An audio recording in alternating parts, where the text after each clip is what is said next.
right. Good evening, everyone. My name is Art Todd, and I'm the director of the UNM Art Museum. Great to see such a good turnout tonight. Thank you all for coming. Especially wonderful to see so many students in the audience, so appreciate you all being here.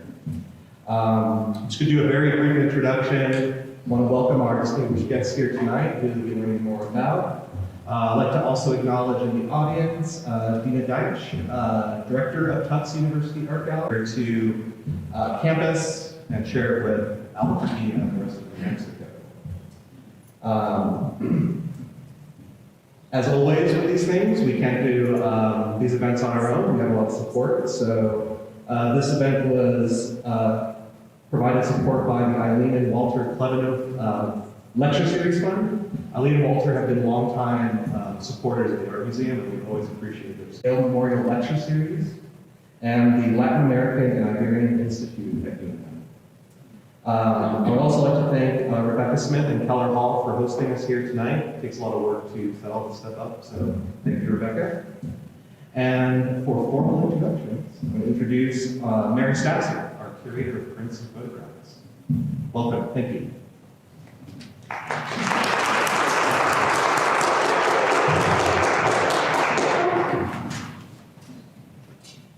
Hello, everyone, and thank you for the libraries to welcome my colleague Abigail Satinsky, co-curator of the exhibition currently on view in our galleries, Art for the Future, Artist Call, and Central American Solidarities. She will be moderating tonight's discussion from her and our fantastic panelists tonight. First, I would like to acknowledge the people of the Pueblos Escondida and Isleta, as we are now on the land that the Tiwa people have called home since time immemorial. We also acknowledge the other Pueblo tribes, as well as the Apache and Navajo peoples who shared this land before us and continue to be integral parts of our community. We are grateful for and committed to every opportunity to further strengthen the University of New Mexico's relationships with the Native communities of New Mexico. I'm going to start with a few announcements. We have two more programs associated with Art for the Future coming up. One is this Saturday at 2 o'clock in the School of Architecture and Planning Auditorium. There'll be a screening of the film Ama, La Memoria del Tiempo, the 2003 film by the Salvadoran poet and filmmaker Daniel Flores y Ascencio, who is right here.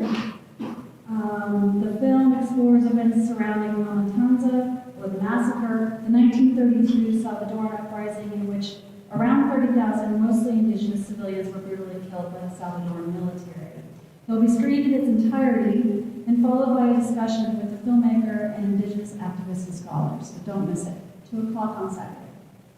Wednesday, November 17th at 4 p.m., the museum is hosting a workshop titled Arte Voz, Cuenta tu Historia, or Speak Your Story, the Salvadoran American artist Muriel Hasbun, who explores issues around migration, displacement, as well as personal and cultural memory in her own work. This is a storytelling workshop that uses, all these programs are free and open to the public. Please check out our website, event page for registration info, especially for the workshop, which requires registration and will be capped at 15 people to ensure the quality of the experience. The catalog for this exhibition is nothing short of spectacular. It's really, really, really beautiful and full of great information, such a wonderful resource on this topic, Artist Call. Please buy one and add it to your library. Tonight, unfortunately, our credit card machine is down, so we can only take cash, but it's available for this event as well, the Latin American and Iberian Institute. Thank you very much for your support. We look forward to working with you in the future. And Amanda Kirirai and the Department of Art's Gale Memorial Lecture Series Fund for their support and promotion of this event. Thank you. We really appreciate that collaboration. The next Gale Memorial Lecture in the series is an artist talk by Guillermo Galindo on Wednesday, November 16th at 5 p.m. So be there, be square, right, Amanda? Okay. All right. Now, with an introduction of our moderator. Abigail Satinsky organizes exhibitions and is the head of public programs at Tufts University Art Galleries and is the program director for the Collective Futures Fund, which supports artist-run projects in Greater Boston. She is the co-curator of Art for the Future, Artist Call and Central American Solidarities, and co-editor on its catalog production with Inventory Press. Before coming to Tufts, she curated and collaborated on numerous projects in public space, artist-run galleries, and nonprofit organizations, including directing residency, exhibitions, and granting programs at Three Walls in Chicago, and co-founding Hand in Glove, a national conference for artist-run culture. She is part of the Artist Research Group. Incubators include editing the books Support Networks, publication by the School of the Art Institute of Chicago and University of Chicago Press, published in 2014, which chronicles socially engaged art in Chicago over the last 100 years. And Phone Book, a publication of Three Walls in 2011 and 2015, a resource guide on artist-run culture across the United States. And please help me give a warm welcome to Abigail Satinsky and the rest of the panel.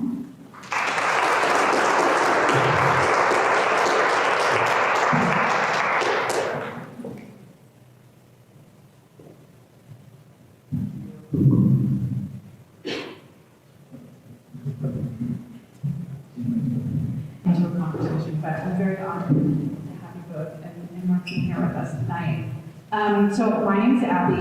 As Mary so kindly mentioned, I'm the Tufts University Art Gallery curator and the co-curator of the exhibition on view right now in the Art Museum. And it's such an honor to be joining you tonight, and it has been such a joy to have this exhibition that originated with us here at UNM. So I just want to extend the most heartfelt thanks to RF and Mary and Stephen and the whole team that brought it here. It's been really great to work with you all. I also want to acknowledge that I'm joining you as part of the Settler Colonial Presence from Boston, where I'm a guest on the Massachusetts as well as the Nipmuc, its land and waters, and other human kin. May this gratitude be followed in our work by good thought, good action, and good relation. I would also like to say Solidarity is a long-term project, and it's built from relationships that endure. And so it's for this reason I'm so happy to be here with Lucy and Danielle again, to be building relationships with you all, and to be part of the long-term dialogue that you all are having with each other, as well as to start a new one, start talking. So Art for the Future, Artist Call, and Central American Solidarities is a project about 5 years in the making. I co-curated it with scholar Aaron Dugan. And in June 1982, Group Material, a collective of young activist artists in New York, organized the CHAR, an exhibition for the people of Central America. El Taller Latino Americano, as well as Casa Nicaragua and the Committee in Solidarity with the people of El Salvador. And at the opening in 1982, Lucy Lippard referred to Luchar as an art for the future, as well as a vision from the Doug Ashford, Josely Carvalho, Leon Gallo, and others, had taken this speculative vision and launched the nationwide activist campaign known as Artist Call against U.S. intervention in Central America. And Artist Call was intended as a political statement against the history of U.S. intervention in Central America and those policies used by the Reagan administration to maintain U.S. hegemony in the region.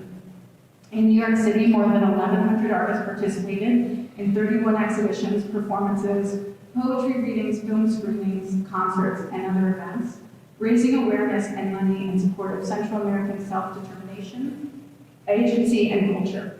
And Artist Call solicited broad participation from commercial art galleries, as much as from alternative art. Michigan Rubin said, who chaired the exhibitions committee at the time, the idea of Artist Call is to demonstrate the support of all artists, regardless of style or subject.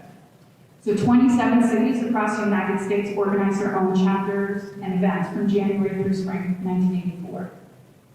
And through this massive organizational undertaking, Artist Call built international solidarity networks between Latin American and U.S. artists and proposed a model for how art making itself can function as a site of activism. And the slogan for Artist Call, featured prominently on promotional posters designed by Klaus Oldenburg, makes clear: if we can simply witness the destruction of another culture, we are sacrificing our own right to make culture. Returning to Artist Call's Dreams for New Solidarities, this exhibition allows And what we think is an urgent look at the complex arrangements, possibilities, and limitations of transnational alliance and unity building in the arts. As participant, poet, and activist Kimiko Han said, "What did I learn? At least two things. Listen and connect the dots. I use these tools in all areas of my life." So the exhibition on view now in the UNM Art Museum includes over 100 artist contributions and collections of archival materials from the original campaign of 1984, as well as works by contemporary artists in response. Artists called explicit influence or to map its direct lineage. Rather, a selection highlights a diverse group of contemporary artists whose work addresses issues that were equally critical to artists called decoloniality, indigeneity, collectivity, community, human rights, and self-determination, and share their own artistic strategies in regard to this complex historical moment and ongoing ramifications of the U.S. intervention in the region. So it's for this reason we're really grateful. Also, first, I'm going to ask Lucy and Daniel some questions. We'll talk for like half an hour, and then invite Martin to share his work, and then we'll all have a dialogue. And so behind me, just so you know, you'll see scrolling the slideshow that Lucy put together as part of our Artist Call programs at Tufts when we opened in January of 2022. Okay, soon. Yeah, we got to come, so it's just like great to be here again in person. So yeah, so I'm going to turn it over to you two, and feel free, whoever would like to start. The first question I want to ask you is, what was the context in which the two of you met? What were the networks that you were involved with that brought you together? What was happening in the art worlds that you were part of that made artists all come together? You go. You started. This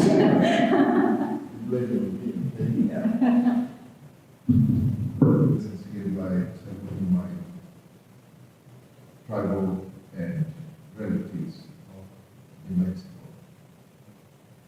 I came to New Mexico after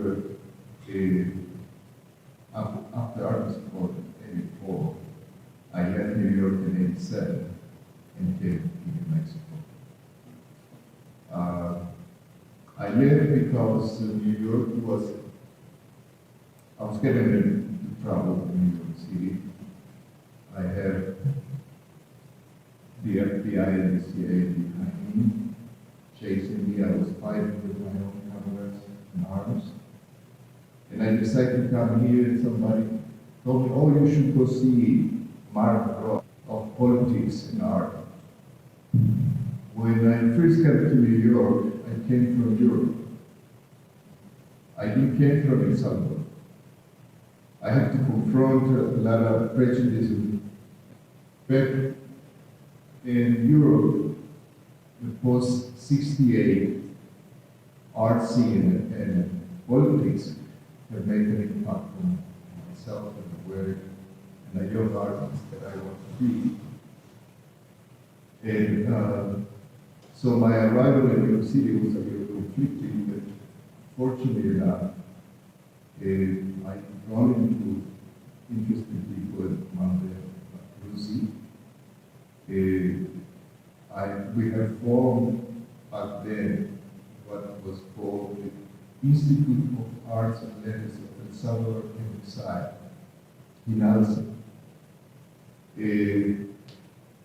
This institute was a mock institute, really. We didn't have it inside, we didn't belong to any institution. We were just exiled artists. Among them, some of the artists who were tortured and left the country. And we met in New York. So few artists who find ourselves abroad because of the conflict in Central America. And we decided to do something, to try to organize ourselves, and rally with other political solidarity movement at the time was non-existent. And so the challenge was, as an artist, where we do. There are two mayors from El Salvador specifically, And those taboo subjects was the death of the poet, Prophet. His death was created a turmoil in the 70s because the left had killed him. They called this poet a traitor, and they shot him and executed him and killed him. The other taboo subject was the indigenous presence and the process, the revolutionary process. The indigenous was like 1932, the Mary referred to the film from the show on Saturday. It was nothing to talk about. So we found these conflicting areas as an artist where is our place in the revolution and where we want to be. So when we created the Institute, we knew that we were probably going to run into trouble at some point in time. But anyway, I became the struggle. In fact, I asked to join the struggle back then. The suggestion was that I stayed in the USA to help with the race consciousness. Initially, it was to be an art exhibit at the UN, and we were working closely with the Nicaraguans at the moment. And then we sort of pitched the idea to different artists among the East. And Lucy said, why do you want to do exhibit in New York? We actually did that. Well, I think I was sort of immediately labeled as a sucker. There's somebody who will work with you, because I've been working with activist artist groups. By the father-in-law had died, and the body was pretty raw here anyway. It was one of the unavoidable kind of things. But because Doug really was the one, Daniel and I spoke at the opening, and I can't remember if I guess we were already going by then. Yeah. But Doug was the one who had already done a show, and he worked with Group Material, which is a great, activist artist group, and I'd been involved with the Artworkers Coalition and 2 or 3 feminist activist groups and so forth. So anyway, I got shoved into this, and Danielle was inspiring. Some people in the art world, like Doug, may have known something about Central America, but we didn't. I knew nothing. I had been to Mexico and various other places, but I didn't really know what was going down. We knew about the Contras, which was the real enemy and so forth, and we got all of that. But we had a group already. We had a group called PAN, a base to work from. And then from the feminist experiences, we had, years ago, we had done something called West-East Bag Web, where we had organized feminists around the country by just saying, do you know anybody in Chicago? Oh yeah, Ellen Langen's in Chicago, we'll get her. And we emailed it, not email, we didn't have that then, we would telephone and write letters and say, hey, you've been chosen to be our organizer here. And we use the same thing for our close friends since then and so forth. And so we started organizing like crazy. I mean, it was an overwhelming thing for about 2 years, where we did practically nothing else. And Daniel was the spearhead, because he was the one who knew problems. It's hardly a word for it. Crises in El Salvador, which was a strange experience. And just to San Salvador, Danielle had tied me in with the university, which was one of they were one of the sort of major organizations behind us. Yeah.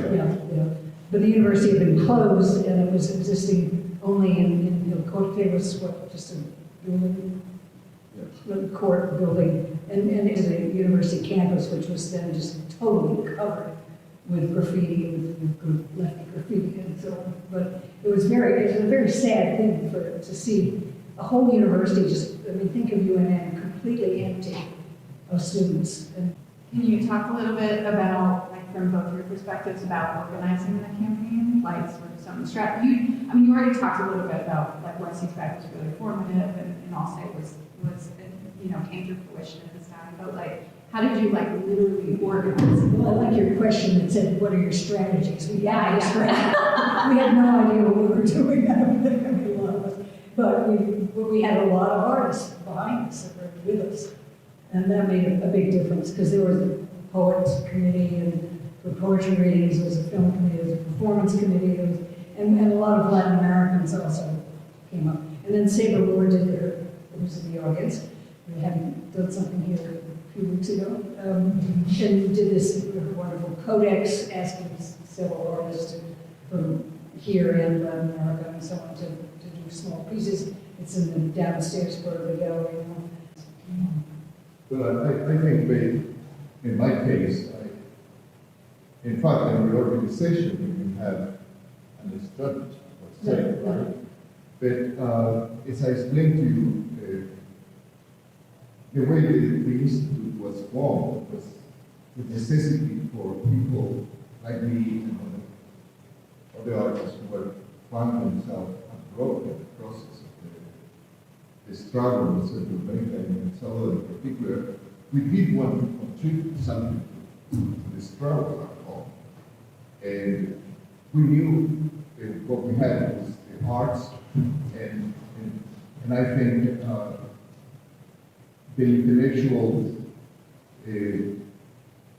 contribution was going to be important. But this is, after all, it was an ideological war as well. So we need the intellectual support from the North American perspective. And we felt that if we would get this cultural support, we could at least in terms of the university, which was completely militarized and take over and close. The classes were given in private garages we felt that it was a need to get to the larger society of North Americans aware of what's going on in Central America, aware that the USA government was behind this war, and I think broadened the concept of intervention and so on. The overcome results was magnificent.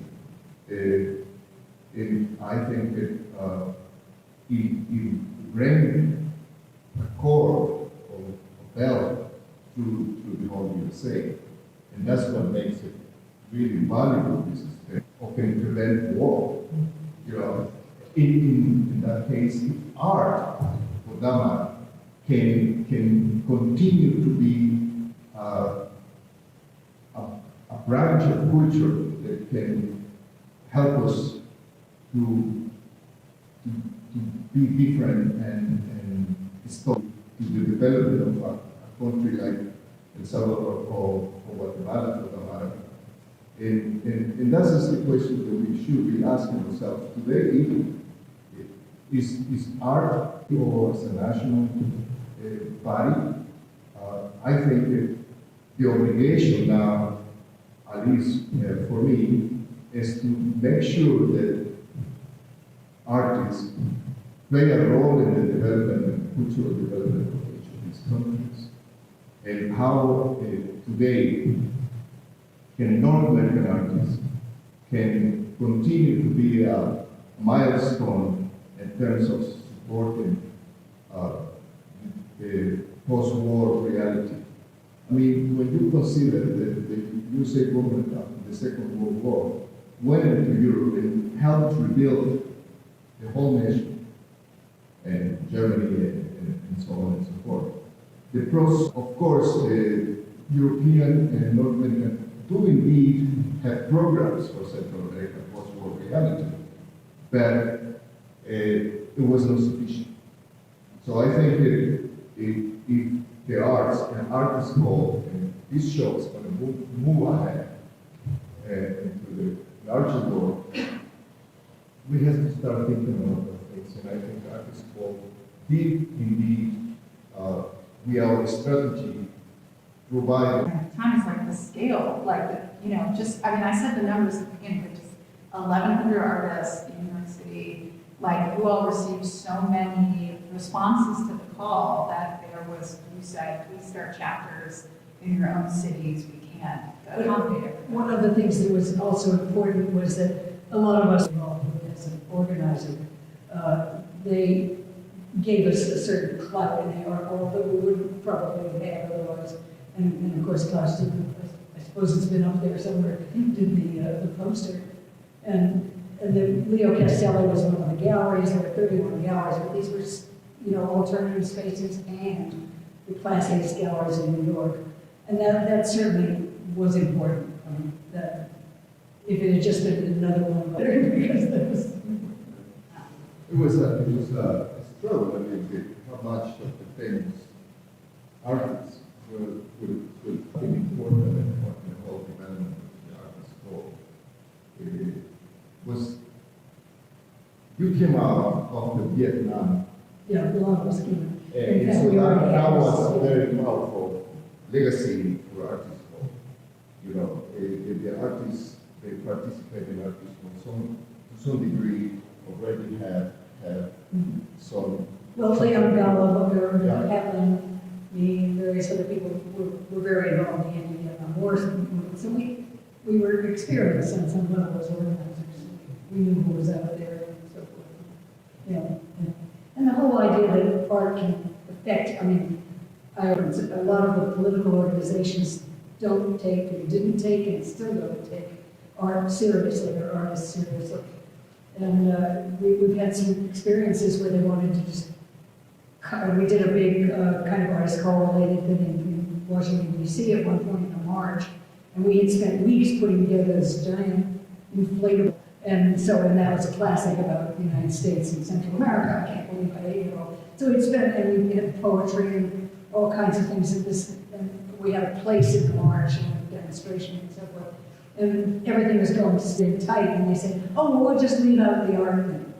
And we said, absolutely not. We would spend all this time doing this to leave it. And the art things, it's always a great relief to see some art, bringing the issues from a really different angle and make you think, give you a different kind of jolt. And so forth. And working with hardcore political organizations is really important. So, the next time I do this at 85, I hope I don't ever have to do it again, but that would be one of the major things I would strategize is having Was that something you felt, because I was going to ask, maybe thinking for some, before we ask Martín to talk a little bit, been more resonant? Well, we just raised consciousness. And we raised our own consciousnesses first, which is always important. I remember going to Lynn Alexander, whose Backwards Uncle Sam performance is featured in the show. She and I and some other people went to D.C. and talked to our congressmen. And they didn't know half of what about some asked them questions and they didn't know the answers. We knew the answers. It was appalling. And I suspect this would still be the case. Well, but it was not just awareness. We did do that to a large amount of creating consciousness and make aware USA intervention in Central America. And there were, at that time, was in Nicaragua, what was called the Minister of Culture had a program, and we choose to help that program, that art program, sindicatos, the unions, and we helped the unions. And the other focus we used was the National University, because the National University was a big thing at that moment, because they also had killed some of the president of the university and had killed a few students. So we raised the money, we raised consciousness, then we raised money. Now, it's very unfortunate that today in El Salvador, artists, well, I don't want to say artists, but there is no one single press to make prints. So what happened? Why we don't have the the mechanism to continue to make art. Of course, we don't need that machinery that exists here or computers to make art. But I think that, I guess what I'm trying to say is how can we, an action like that, so big and so large, with so many people, could not foresee a post-war reality. And I ended in a way, and we try to organize it in a different way. For instance, one of the things that we're doing back home is we are putting together a congress on decolonization, an indigenous congress on decolonization. And this, I think that one of the things is that through the process, political process of the revolution and the struggle that we had, there were certain sectors that were left behind. And they are usually the same. Culture is the one who pays the higher price in these cases. Culture is really, we are culturally behind in many ways, and indigenous peoples. Back to the origins of the taboo that I was mentioning to you. Why are we still at the same position that we started? One of the things that struck us in the art world, and the fringes of the art world, most of us were, was the fact that culture really meant something in these other countries. That artists, I mean, this is not a good thing, but art, and that was fascinating and gave us a sense of, yeah, we can do this too. Wow, thank you. Well, Martin, if we can turn over to you. And one of the things when we were talking in advance of this was this question about this proposal that Artists Call puts forward, which is that art making itself can function as a site of activism. And so just, if you wouldn't mind sharing a little bit about your work and thinking a little bit about those boundaries or porosity that you contend with in your work between your art practice and your activist practice, where they meet and intersect and where you see it's very important to keep them separate. So. Yeah, definitely. Thank you so much for having me. And yeah, I think that my practice functions in two ways. Like I have my individual practice and then I have my collective practice. So I'm part of Fronterizas Collective, which we are a collective of artists and writers here in New Mexico. We're an abolition collective. And I think that's art, which is in the streets in Guatemala, reclaiming space, which functions very differently as I would not call myself an activist in my individual practice. I have a very hard time with that term. Because I am, I create visual art, right? So I try to make questions. I try to contribute, culturally, as you were mentioning, as a way to change minds, as a way to start conversations, to change specific things. Yet I do think that there is some art making that is able to change specific things within a country. For example, Benvenuto's Chavahai piece, right? He was able to change and reclaim a name of a specific individual, which our stadium is, to create a change within his own art making. And my collective work, even though we are engaged with activism and with different coalitions here in New Mexico, we use different strategies, right? We use political education. We also target working with Working Classroom and SWAP, which are orgs here, to also make, billboards, for example, where we feature other artists in the community to talk about Freedom Hall, which is basically, a hashtag that was used during the pandemic to help the incarcerated community. We also, for example, create political education in different topics like immigration, abolition, the prison industrial complex, and history of policing, for example. And we mail them to incarcerated folks to also continue, education is part of the change, for example. So we use different strategies, also art making itself, right, creating performance. So I think that in my collective work, I do see different strategies that we tend to go back to target different areas, right? Which in my individual practice, I have a really hard time, even though it's very political, to engage in the word as activism. Yeah. So I do not want to erase the work that folks are doing they fight for rivers, or when they are working with the queer community in the field, for example. I do not do that. I have a different way of engaging, so I have a really hard time like doubling, even though I know the line sometimes is blurry. I have a like that little like don't know, but you know, yeah. Well, we did say at one point that we weren't just looking for political artists, we were looking for artists with politics. And that is, I mean, I think of Anne Reinhardt or Rudolph Barron, completely abstract art, and be an activist, so whatever. No, for sure. Yeah. So go ahead, are we seeing? Oh yeah, it's been. Yeah, do you want to talk about any of these particular? Oh yeah, so this is part of the collective work. This is a billboard. It was installed here in Albuquerque, and it was made by an artist named Josh Patterson. So we give them like also, you know, this platform to talk about the Freedom All movement, like here in our pages. So targeting, you know, a collective conscience about the incarcerated community. So the other one, the CARE program, is Collective Action Resistant Education. This is a program that we did in writing to engage with it. Yeah. Oh, and this is one of the sections. This is Bernardina Hernandez, which is part of the Fundraisers Collective with Suhan Ho, Hazel Lopez Chavez. This was a section of writing. So you know, see how kids are engaging with the topics of incarceration or transformative justice, of how to create, you know, different solutions for punitive injustices. So I think that, for example, this one would say yes, very into activism. But yeah. And that's just my individual practice. I'm very interested in iconoclasm and the constructions of monuments, chart symbolism as a way to create political disturbance. Yeah.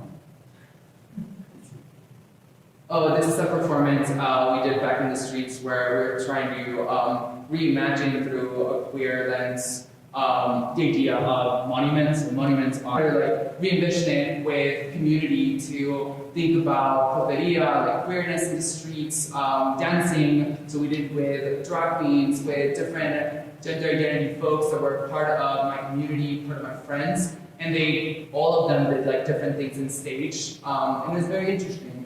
Oh, and this is the scenes, this is the impact of policing in the US, so this is a collective work, and it's a compilation of timelines, artists that use visual work about the topic, as well as writers, and then we include facts, research.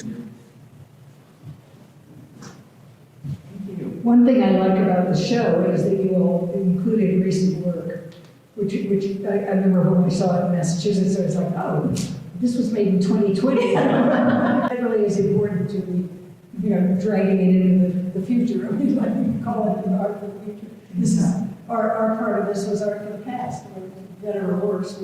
It's a different place now. Everything's different in the digital things.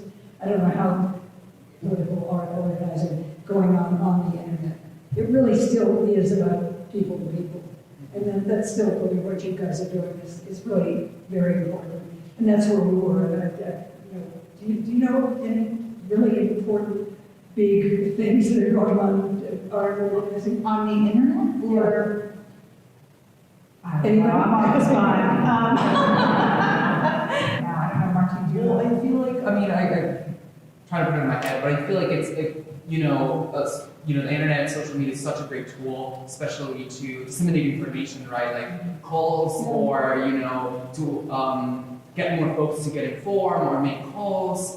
So I do think that it's a tool, you know. But has it been used effectively? I would say, yeah, I would say, yeah. Yeah, I mean, I think that it's different audiences, for example. Yeah. So I do think that, you know, it's But useful. it gets so overwhelmed by everything For that's sure. out there in this stuff. Yeah. That I find to be kind of overwhelming, depressing, or whatever.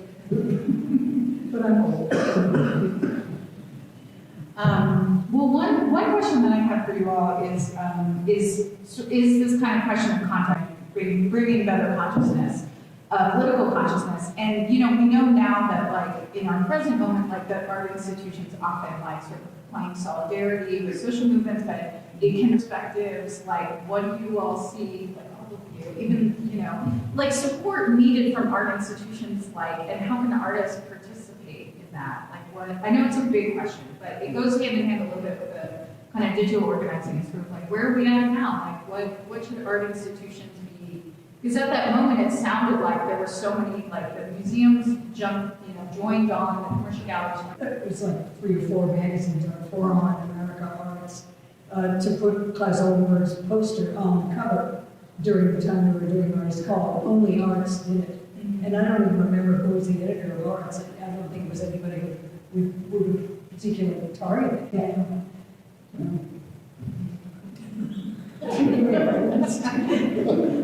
Whitewashing.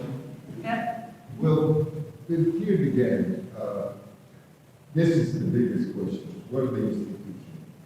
Right now, the museums are asking themselves, and every institution in the capitalist world and in Europe are asking themselves about the role they have been with colonialism and returning their pieces to the original owners.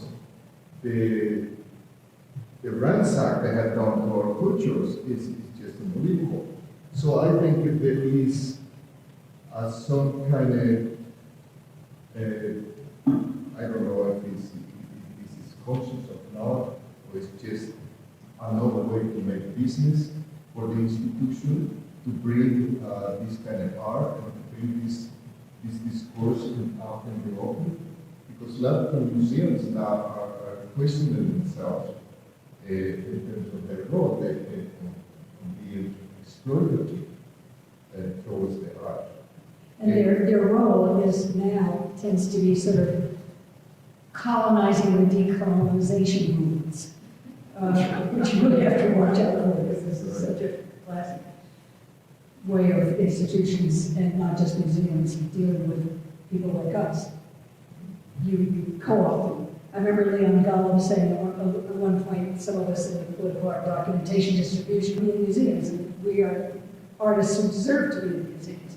And so they shouldn't keep us out, they shouldn't be able to keep us out, which they kept Leon and Hans and Haka and various other people out for quite a long time. Now they sound like famous artists who were very successful, but they weren't. They were just discriminated against as because of the politics.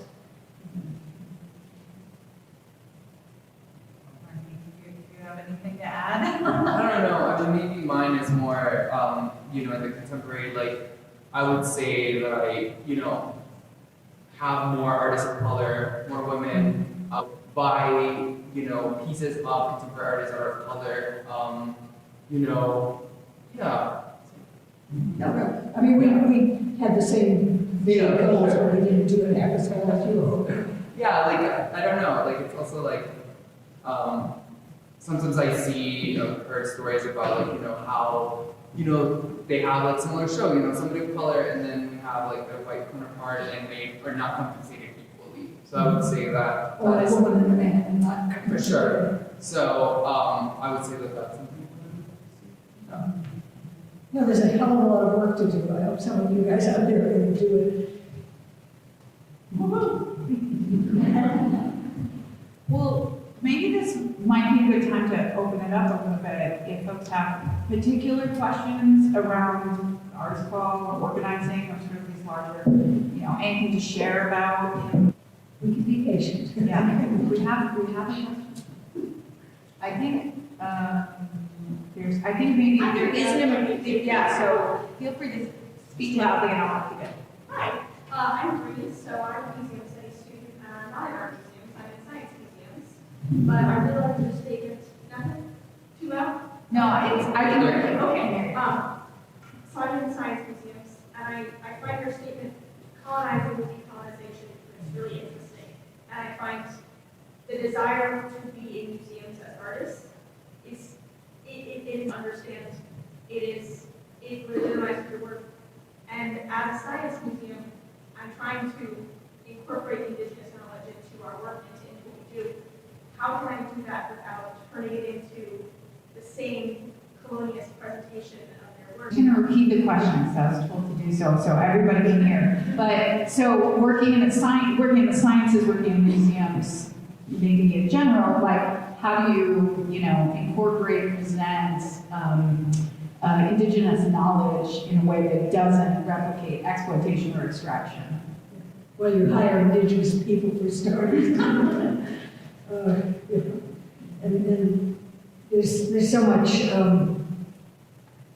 kind of a nod to indigenous people and ideas and concepts and so forth, especially even in New Mexico, where we have a huge indigenous population. And that is certainly, I didn't hear the whole question, I'm afraid, so I'm not getting the whole truth of it. But it's happening. I mean, it's certainly, there's been such an improvement. I mean, I don't know about huge successes, but in the last 10 or 20 years, finally, indigenous people are being listened to, and having Deb Holland, who's from New Mexico, the Secretary of Interior, people who were brought here as children are not being allowed to stay here. And Biden doesn't know any more about that than anybody else. So, do you work with the DACA stuff at all? Not really. Yeah. That's somebody tell me. Children, I can never remember what DACA stands for. Deferred action child revival. Deferred action for children. I'm not as optimistic as Lucy before to have any indigenous people over there. Or one or two the artists in the institution. I remember one of my biggest critic was Jim Durham, who is an indigenous artist who had refused to be a recognized tribal member by the USA government. And one of his criticism towards me, he says, because I never want to play the talking poet anymore. So I refused to publish in the USA. I have committed myself to know, keep a comma or semicolon, and so I totally refused to publish on dance. But nevertheless, I think that the institution and the whole art world is co-opted into this capitalist system. To me, art was never an issue of making money. And furthermore, never have to do the crossover. You have to make it. And that idea of making it is completely abstract to me. I don't understand it really, and I still don't, and I refuse to play for those rules. So if we are going to deal with the issue of decolonization, we have to take on the institutions as well. We cannot just be a participant artist in the institutions we are questioning. I think that if the institutions have take and begin to discuss the issues of colonialism, as well as the other issues, I think that the art historians need to rethink their role in this discourse. They have to be much more out there in terms of what kind of shows we're going to put together from here on, and who they're going to represent. I think it's a lot of questions that need to be addressed. Yeah, and I would just add as an institutional person, I think when why they would want to be presented in our spaces, and so not just taking it as a given the centrality of the institution or it as a legitimating force, but thinking through what is a possible relationship of mutuality and reciprocity that would be why are we sharing our knowledge in that space and what are we offering in return so that it becomes, the additive for both. It's not, It's not as if we just have to say that folks want to be in our spaces with the legacies that they have. You know, they're harmful spaces often. So how do we decenter the institution in those relationships that we want to build with the people that we want to bring in? And another thing that always used to make me mad was people would say, oh, artists shouldn't have anything to do with politics. Artists above it all or below it all in this country. And it really is. It's either considered something so grand and magnificent that it should never put a foot on the ground, or it's just frippery, just something that you do in your spare time. You go to a museum or something. And that you know, I used to say, oh, coal miners shouldn't have anything to do with politics. Teachers shouldn't have anything to do with politics. You know, babysitters shouldn't have here. Everybody should have politics and should be well in a way of informing and frankly, you know, nudging people to see that whatever they do, they can do something. And if artists can do something, so can everybody else, because we're in a very odd little incestuous world. Yeah, and I remember that was people should mobilize on behalf of their backgrounds and lived experiences, you know, to sort of make broad movement. So. But I think also the institution has to be, in the case of Central America, a post-war reality of the institutions. They have somehow contributed to the intervention of the state government in Central America. It's a bad for Central America. And we have to have an institution engaged and push this on what's going on in Central America. And so, how can we work together? How can we expose artists in different areas, indigenous artists, Central America, and so on and so forth? I think that has to be addressed. And addressed, solidarity does have to, it takes a long time. I mean, you know, I suppose all of us should have kept on working on Central America for the last 40 years, because it does take that long to get something going with people. I mean, out at that point, and admiring, thinking that this was finally the revolution that was going to work. And it's a very depressing place now. But also here, look, one of the pieces of Tufts University that caught my attention, and I went home and I talked to people about this piece. It was there was small little diplomas that were given to Kosha. I asked Mary, where is that piece? And she said, well, the MoMA didn't want these pieces to throw. And so that's the institution. The institution holds those archives, holds our memories, and holds our belongings, and doesn't want to liberate. Even with such an insignificant piece of paper like that, they hold these archives. Originated because Aaron Dugan went to the PAD archive and found boxes of artist call stuff that we had given them, MoMA Library, MoMA Archives, just uncatalogued and just sitting there. And so Aaron got interested, Patty got interested, and the rest is history. But that was kind of amazing. Yeah. And one reason we was an artist book scholar, specialist, or whatever. He was a founding member of PAD, Political Art Documentation Distribution. In fact, he said we should call it PAD because it's a launching pad.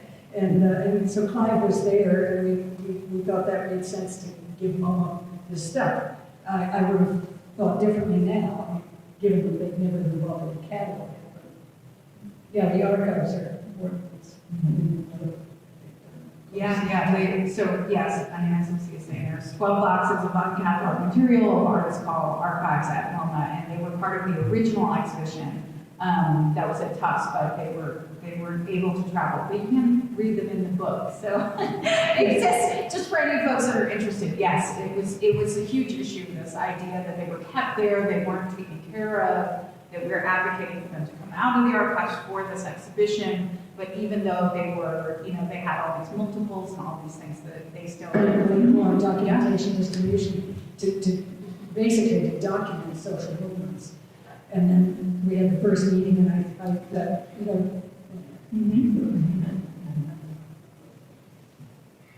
I mean, So Yes. Thank you for this exhibition and discussion, which is important in so many ways.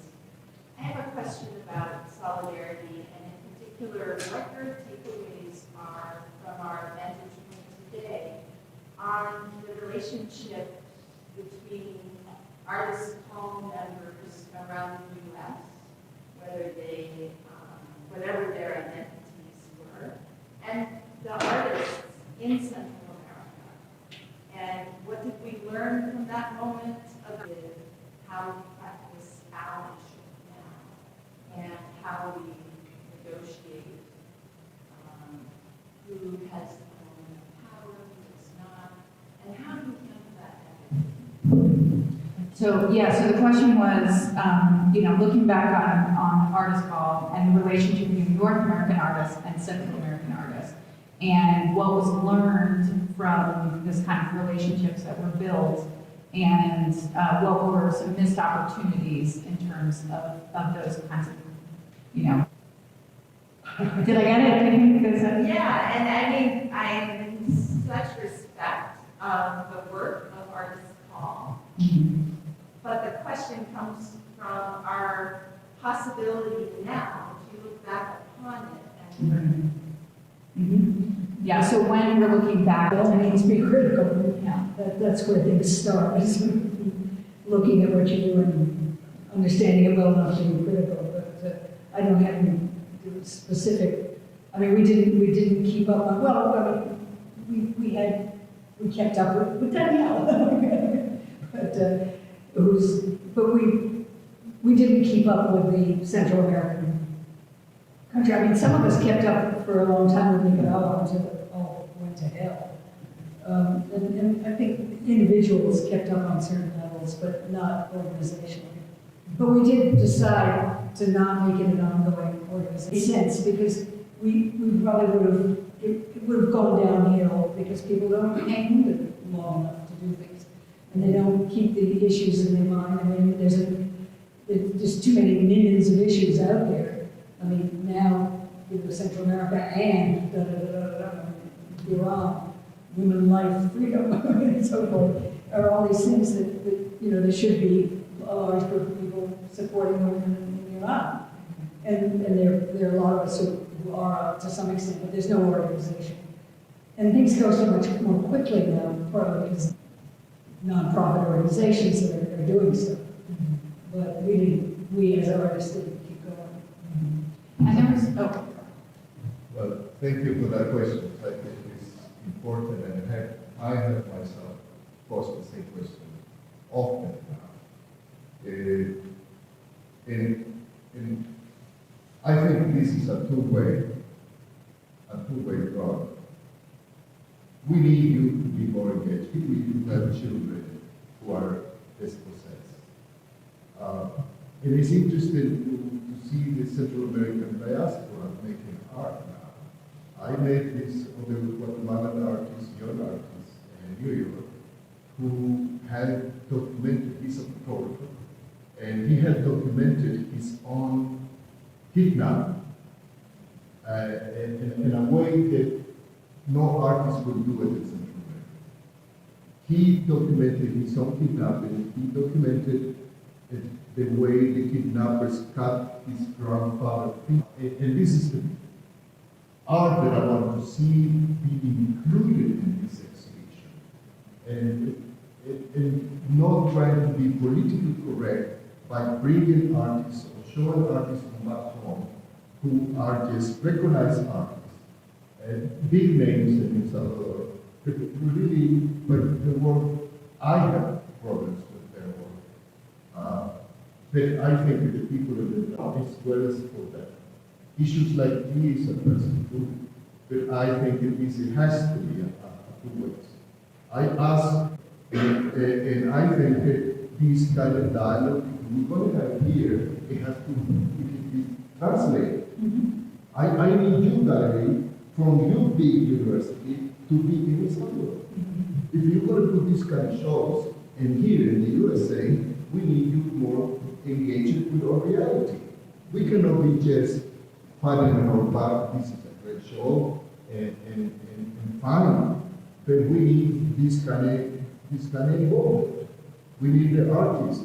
Just the other day, with a dear friend, this couple of print shops, we agreed that this group of women should come to El Salvador and is willing to work, to do art.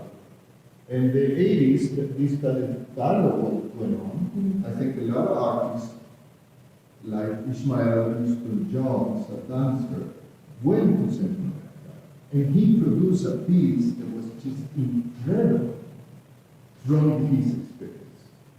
And I'm sure that, I don't recall who other artists went back to Central America and made art. I think this is important. If we're going to start decolonizing ourselves, we have to talk to each other, specifically start talking to one And another. what we do in this area. And this area is important.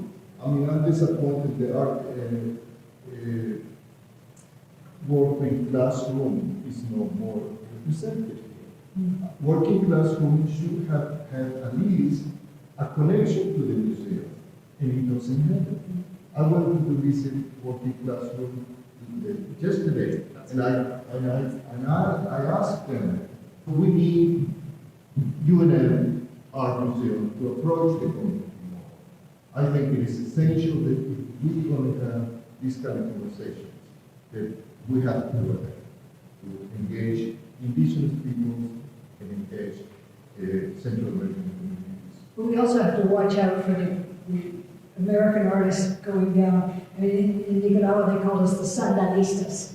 I mean, and we were perceived, we were welcomed and we were treated very well, but we were shooting in to indigenous or other communities all around the world.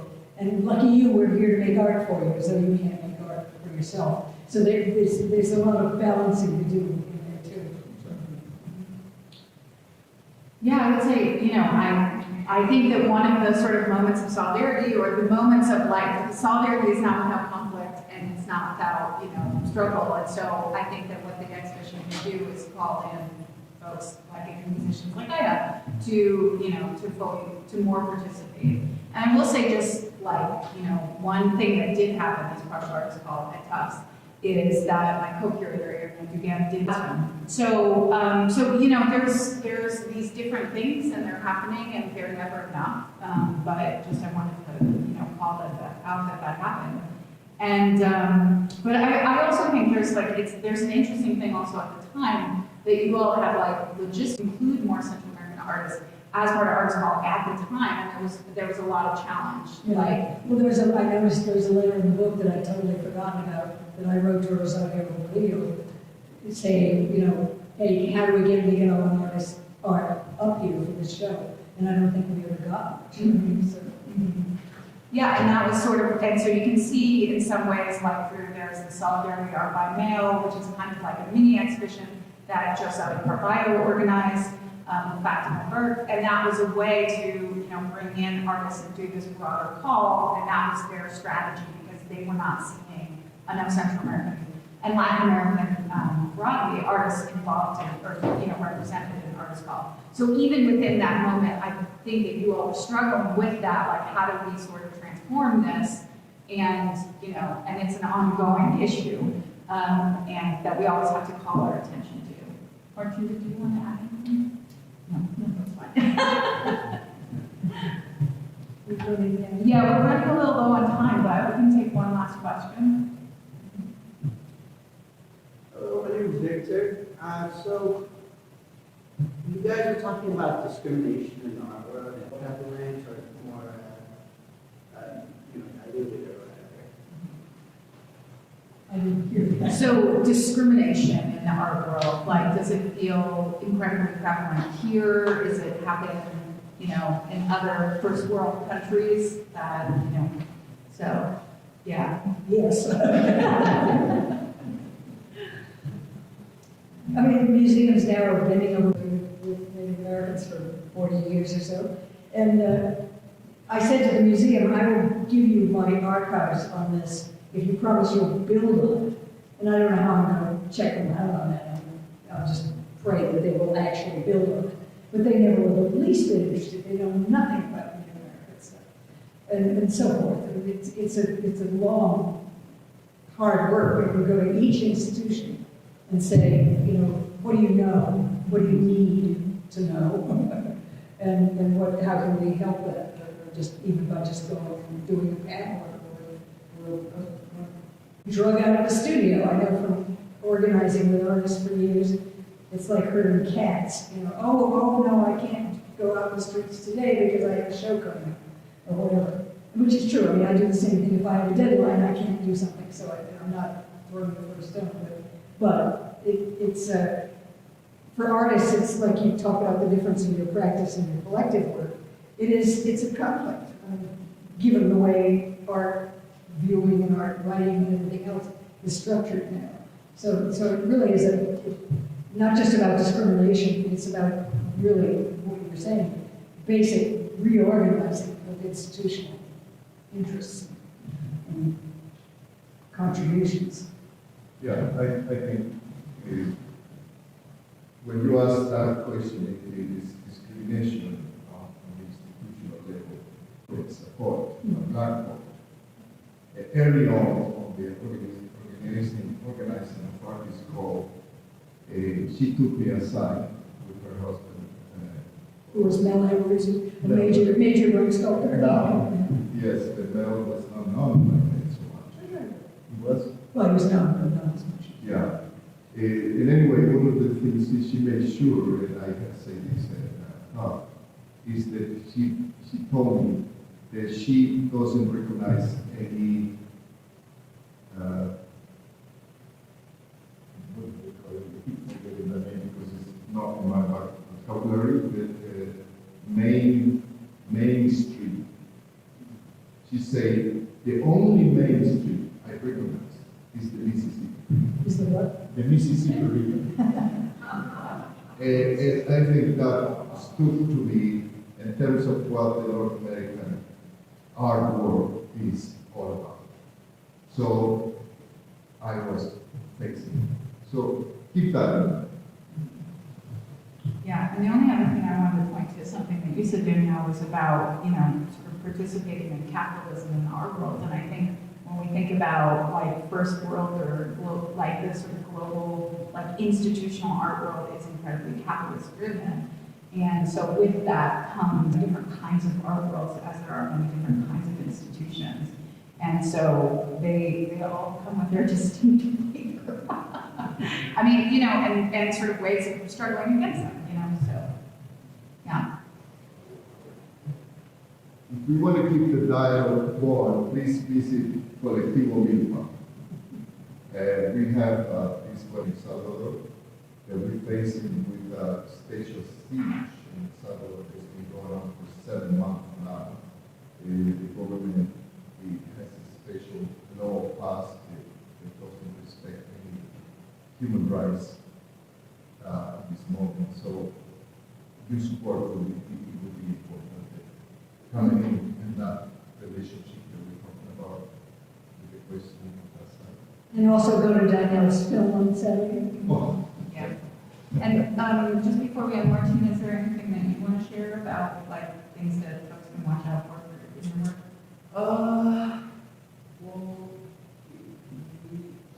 We'll be doing, for this collective, we'll be posting, hopefully next semester also in working classroom art program. For political educations and, you know, for kids or for adults, so we are at educator.com. So thank you all for joining us, and we'll see you back here on Saturday.